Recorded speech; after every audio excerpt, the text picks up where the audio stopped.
You know what this movie needs? 3 white guys talking about it. Absolutely. Perfect. Primarily Critical. Hello, everyone, and welcome to Primarily Critical. If movies had an after party, this would be it. If you have not seen this film, we suggest that you do so before listening any further. Because we've got spoilers, trivia, and opinions like crazy, and we can't wait to share them. Good, bad, old, weird, or gross. We pass judgment on them all. Today, embrace your inner tenacity. My name is Steve. I'm here with Phil. And John. John. His name's John. Yeah. That's what I said. I know. All right, I was had a little bit of beer in my throat, but yeah. It's okay. Me. All right. Cheers. Cheers. Okay. Cheers. You know why? Cheers, because I really enjoyed this movie. This is a good movie. I had a good time with this movie, and I think Dolemite is my name. yes. Oh, yes, we didn't say that yet. We didn't right? say that yet. We didn't say that yet. See, he is the professional. I told you. That's important. Yeah. It's good to know what movie we're talking about. Yeah, I enjoyed this movie, and it was entertaining. Yeah, it was funny. I mean, inspiring.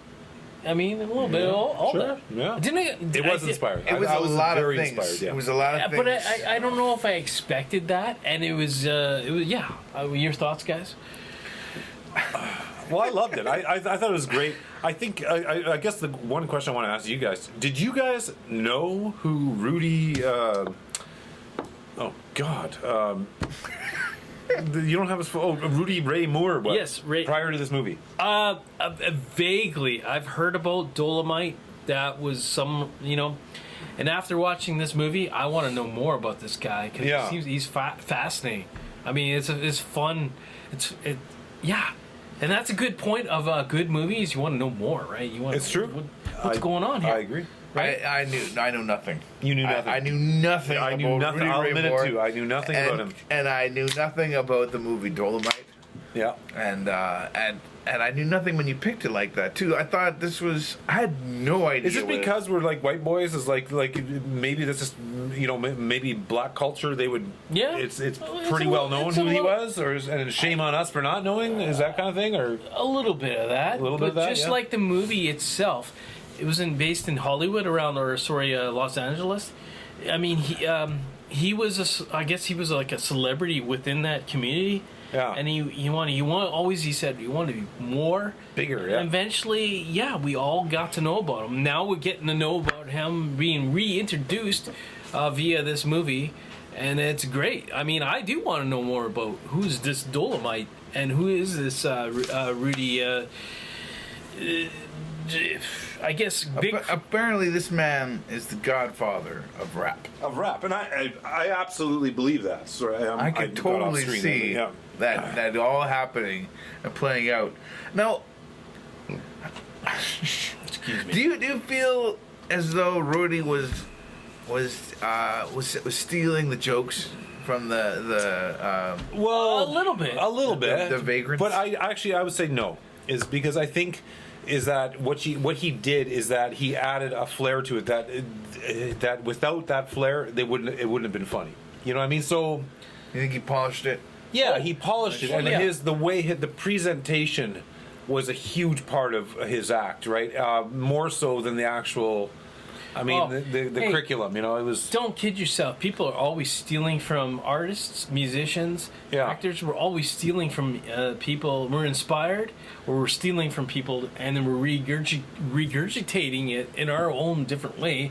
Yeah. And he did that, right? Yeah. He became a character. He became Dolemite, and he condensed it down, and he delivered a comedy to a specific people.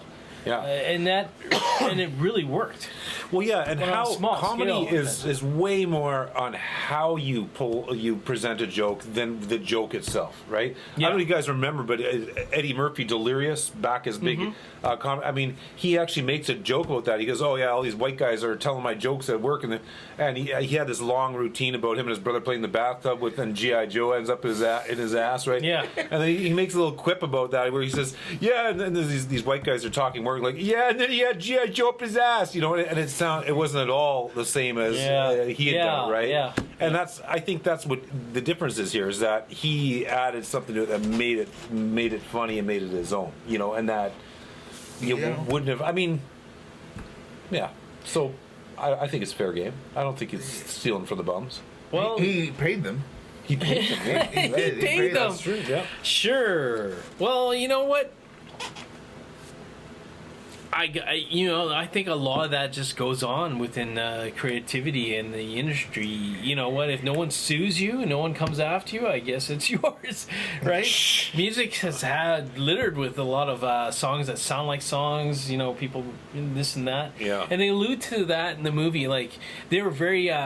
Rudy was very suspicious of at the end of the movie about taking a deal to distribute his movie with Dimension Films. Oh yeah. And he played it up, which was funny, right? He brought his whole crew looking like they're big shit, and he didn't want to get screwed, right? So there is that aspect to that.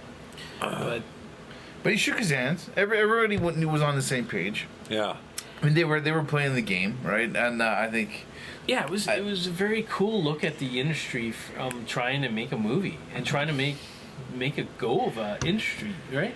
Well, he borrowed money to start making albums, and then he was able to build up some capital, and he was making a decent living, and then he decided to take everything he had and throw it into another investment, and not only that, he borrowed more money. You got investors and got stuff. investors. And these investors look like, they were friendly, but they also look like the kind of investors that if you don't pay, it's like, where's my fucking money? I could picture those guys being exactly like that, right? Sure, and he betted all his future royalties on his comedy albums. Yeah. He risked everything to make this movie, and it wasn't a great And movie. you mentioned at the beginning, hop, inspiring, and I thought that was very inspiring. That was the inspiring part, right? That is the inspiring part, because we're also talking about a guy that would have been in his 40s.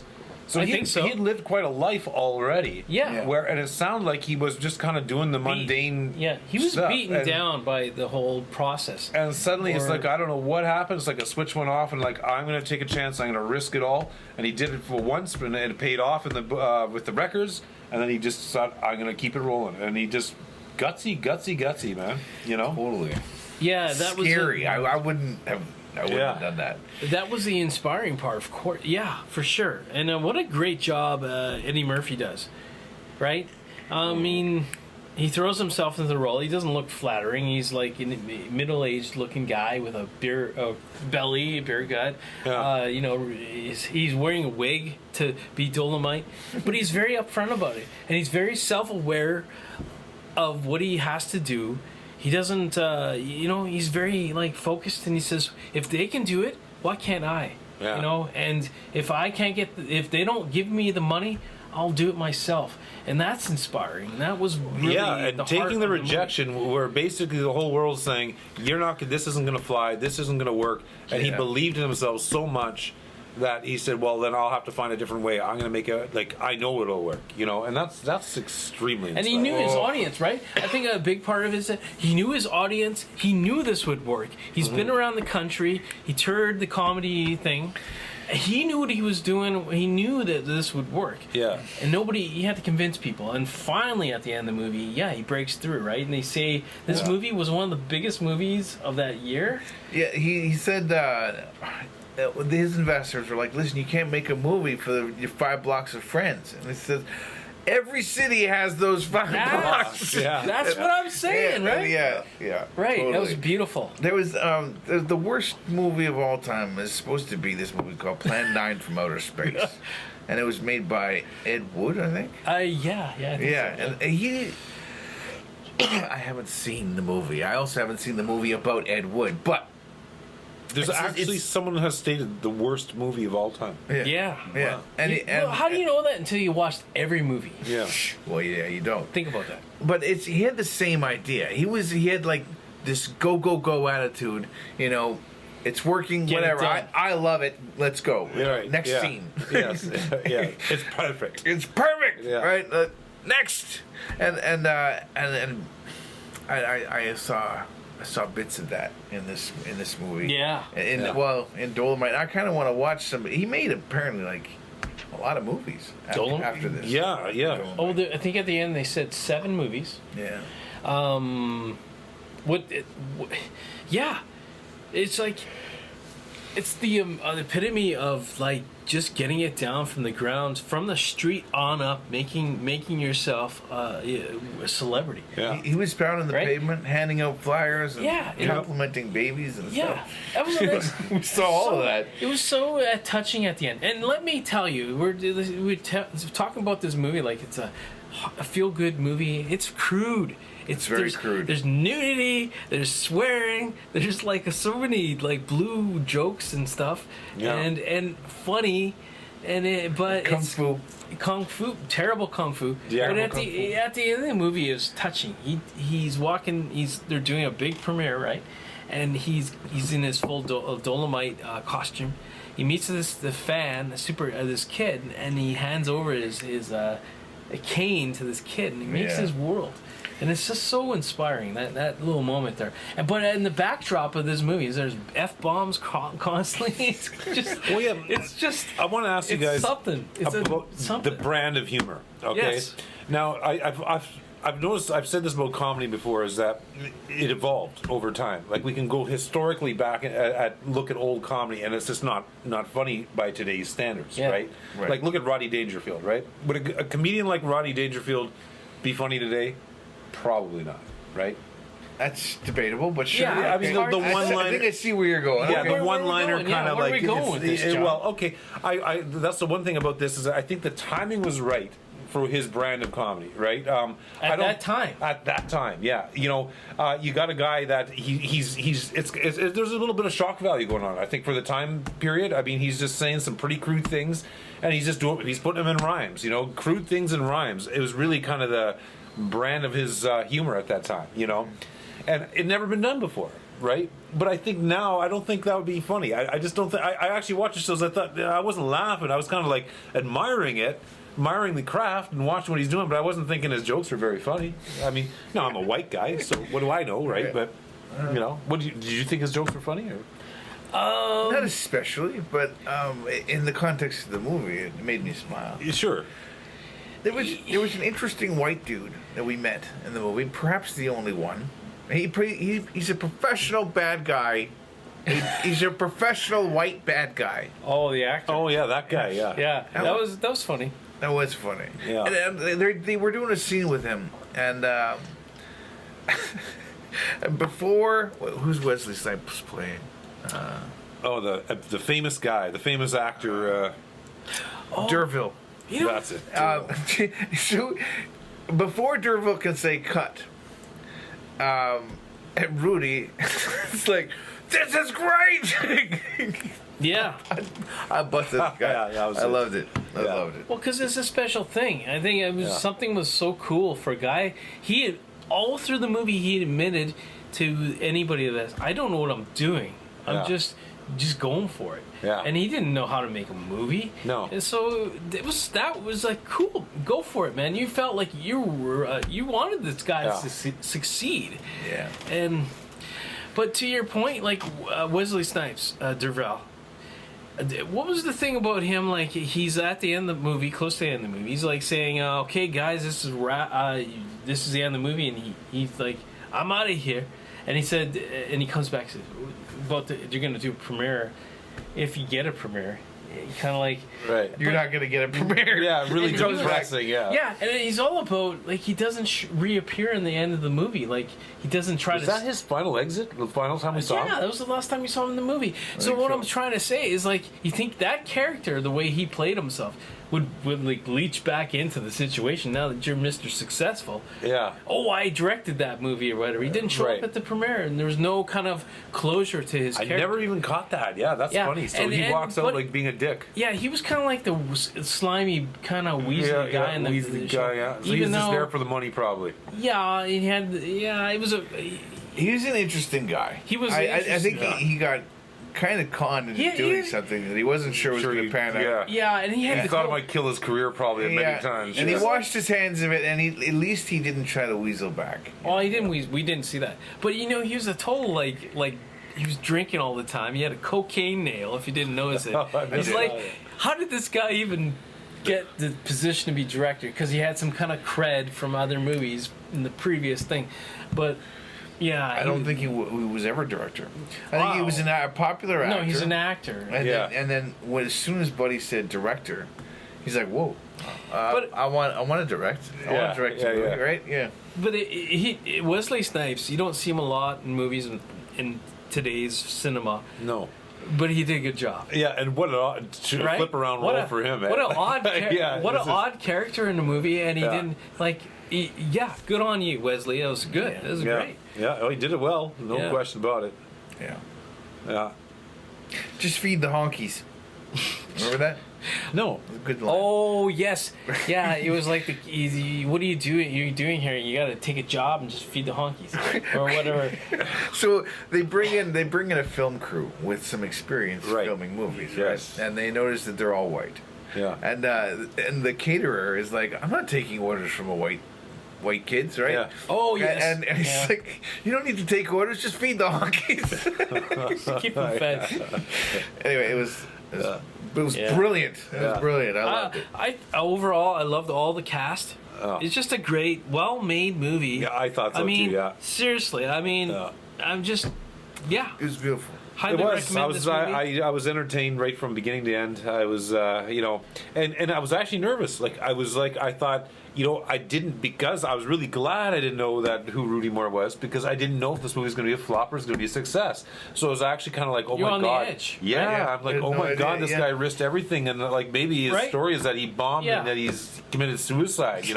I don't know how it ends. It could go quite dark. Yeah, it could go quite badly, right? So so that kept me very on the edge and really rooting for the guy and hoping it, Yeah, I totally want to see the original movie.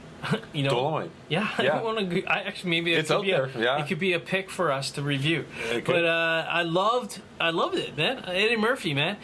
I tell you, I think he, for a lot of years, has for a period of time, he's doing softer movies, family movies. He's doing his Dr. Dolittle. He did his one where he's like the scientist, and he'd be multiple characters and like. Oh yeah. He had a period there. Professor. Professor. Oh man. The point I'm trying to make is he kind of disappeared from doing what Eddie Murphy.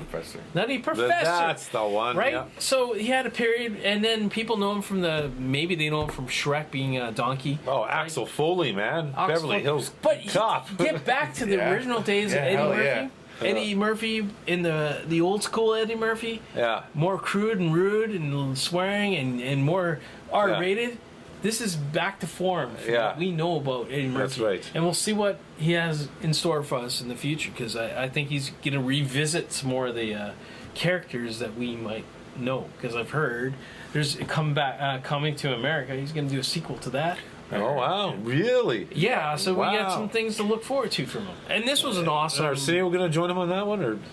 Yeah. Well, hey, I would hope so, right? I think so. So anyways, all I have to say, kudos to Arsenio's stand-up recently. Anyway. Kudos to Eddie Murphy. I have nothing but good things to say about the whole cast. Now, it was dedicated, this movie... No, I mean, I'm going to trivia. Yeah. Okay, never mind. Maybe we're going to go for... Let's go for trivia. Trivia? Keegan-Michael Key was a huge fan of Rudy Ray Moore before getting cast in this film. As Jerry. Who is Jerry? I can't remember. Philly just watched it today. He was the writer. He was the guy that Rudy looked to say, "Hey, I want you to write my movie." And there was the cool scene where in the backyard, and they're all dedicating the crew. You know how to write music. You're doing the soundtrack. You this and that and the other. But yeah, he's the writer on the movie. Okay. While working on The Predator, the 2018 movie that I really want to see but haven't. The other cast members would come to his trailer to watch Moore's films. Yes, this guy had a cult following. Rudy was a very niche director. Yeah, well, I get the sense that this is not for the time his movies were not considered cinematic genius, and probably there's critics that hated him all the way along the way. But right? I think it all stems from his records. Yeah, it was cloning. a cult. It was cult following. It was cult classics. These were people that were like just loved it for Because- it's wacky weirdness, different. You think about it this way: they had the movies and radio had to have their rating standards, R-rated and XXX and what have you. Yeah. So he only got notoriety from going underground. They were selling these records like on the streets. Yeah. And to the point where like it just became overwhelming. Like this guy is like people want to see this kind of humor, Yeah. right? Do you remember the critic review? I'm interrupting. I'm sorry. No, go ahead. You remember that critic review that he loved? He Oh, said yeah. the Yeah, bad they're, one. they're sitting in the back of the limo. Yeah. They're reading At the end critic of the movie, reviews, yeah. and they're like, "Oh, this sucks. Oh, this sucks. Oh, this Yeah. sucks." And he's like, "This is the most." But it was. I know where you're going. It's like something like offensive This is and the like most vulgar offensive, and vulgar movie Yeah. in all history, and he's like, "This is great. That's Everyone's perfect. gonna want to see how vulgar this This is- movie yeah. is." Exactly. Yeah. I don't know that they didn't think this movie was terrible, and I have not seen the first movie. So what I think he knew is it didn't matter. It did all the cool things people wanted to see. Yeah. His sense of humor was in it, Yeah. and the big thing is like the recordings like were hilarious, and it just didn't get to the hands of the people. And when it finally did get to the people, got to Yeah. see it. Well, and for it was his exploding. brand of what he was selling, it's almost a better marketing tool to make it like the underground that you can't get this in stores. It's And he it's knew like that, it's right? something like it's And he more said- bad than it's too bad for Yeah, stores. and- Banned and- from stores kind of thing. Right, Yeah. and in the movie, he got his staff to stamp the records little with devil that devil, symbol, yeah. because he wanted to. Yeah, this is stuff you can't get. Yeah. This is what they won't let you see, the man or whatever. Right. Yeah, marketing genius. Oh, it's great. He was thinking, ahead of his time for sure. Absolutely. Who wants to take the next one? I'll take the next one. Which was that? Oh, yeah, there we go. Okay. When Jerry Jones and Rudy Ray Moore are starting to write the script for Dolemite, Moore starts running down a laundry list of what he wants to put in the film, from kung fu fights to an exorcism. I like that line. Yeah. When Jones gets exasperated and questions the exorcism scene, Moore realizes that he's gone too far with his ideas and suggests putting the devil in another movie. This is an inside reference to the future Moore film, Petey Wheatstraw. Okay. Which apparently has an I exorcism guess in it does. Yeah. Yeah. Wow. Yeah, he wanted it all in one movie. Everything. Everything, yeah. Yeah, but is that so wrong? Like, is No, that not, man. Everybody that makes a big budget movie and they try to please everyone to make the most money. That's a natural thing, and that's the way Rudy was thinking, man. Just give them what they want. Give them the titties, give them the just swearing, Kung give them the fu fights, violence, yeah. give them all that. And they were not. He was not shy He about was not shy. That was hilarious to me. Whenever they did album covers, every album cover was him with these nude women around him. It was every single one, Yeah. and like that's what he made his stock and trade on, right? Absolutely. So yeah, man, it was like What was his first album? Eat Out More? I think so, yeah. yeah. Yeah, I mean, in many ways, he's kind of like it sounds like he was kind of like the first shock jock, too, right? Like, it was that kind of thing, whereas he's saying stuff that people like, oh, you can't get away with saying that, but he did, you know what I mean? It was that kind of, Yeah. you know? Yeah. It's what the people wanted, and that was kind of like the theme too, right? Through the whole movies, give the people what they want, and they'll, you can be successful. Don't fuck around. Don't fuck around. Okay, I'll take the next Sure. piece of trivia here.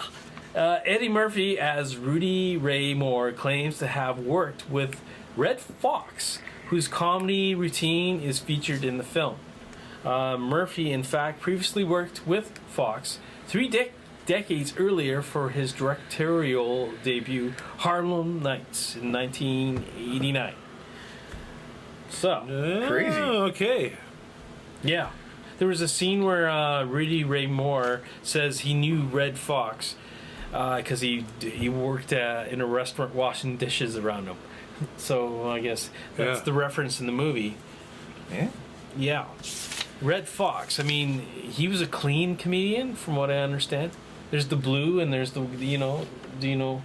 I know nothing. I know nothing. Yeah, I don't. You know, there's comedians that have to swear I their did ass not off. go to and- film school, which is why I Well, I'm feel like talking I should be on comedy, a podcast right? about movies. So there's something, I guess, the comedy aspect is that there's people that swear their ass off to get the job done, right? In comedy, Yeah. people gravitate to that, and that's Rudy. Yeah. Rudy Ray Moore was totally crude and all sexual and swearing.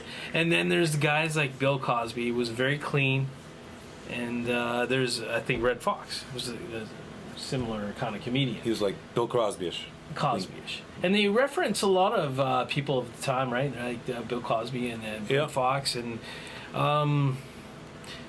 yeah. I don't know.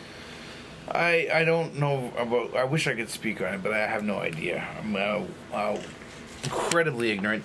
The next piece of trivia is the movie was dedicated to Eddie Murphy's brother, Charlie Murphy. Yeah. And again, I feel awful for not knowing that they were related. Yeah. Well, you didn't know that Charlie Murphy and Eddie Murphy were related? I didn't know. Now, is Charlie Murphy, is he the guy that I'm thinking of that made appearances on Dave Chappelle and all Yes. Oh, a lot. Yeah. Yeah. Yeah. Yeah. Yeah. He passed. that? He yeah. passed? Yeah. Yeah. I didn't know this. Yeah, and I mean, I guess Charlie, I think, was in Eddie Murphy's movies too, as well. Yeah. Throughout the years. Yeah, obviously, as a dedication. And what a fitting movie to dedicate, I guess. To. Yeah. It was a great movie. Good work. What happened to Charlie? Anyone know? Man, I think it was a heart attack. I don't. Yeah.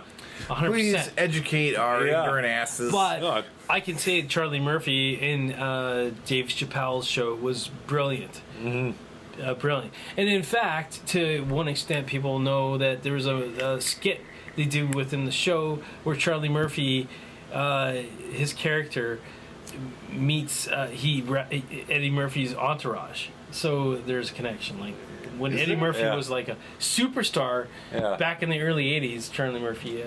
You know the episode if you watch the Chappelle show. Anyways, I don't know what tomorrow to say about that. Yeah. Yeah. Wow. well, Good stuff. Yeah. this is good stuff. Is that Dolemite is my name?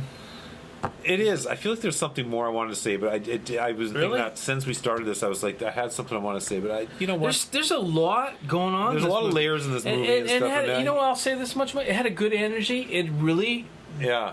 wasn't dull. It kept you engaged, and you didn't know what's going to happen. Yeah. And and a lot of like biopics are just not fun, or they're just I don't know what Yeah. I too know what you mean. depressing. Yeah. Too depressing. Yeah. Maybe Yeah, depressing and not or fun. Maybe we whatever. should announce next week's movie. Yeah. Anyways, Next week, Monday at noon, we're covering Private Life. Now, this is a fairly recent speaking of depressed, Paul Giamatti movie. John picked it Yeah. without spoilers. Why did you pick it? Because I'm an idiot. No, I don't know. I like I say, I go through trailers and I thought this one might be interesting. The trailer reminded me of a Woody Allen kind of Woody Allen-esque kind of feel to it, and I thought, I love Woody Allen movies, but anyways, you'll have to stay tuned about. You have to tune in to figure it out. I'm not gonna say any more than that. Stay tuned. Yeah. Like the man said, stay tuned. Next week, Monday at noon, we'll be there. We'll be talking about it. That'll be the after party. Yep. It's on Netflix. So watch it. Join us then. Peace. bye bye. Bye.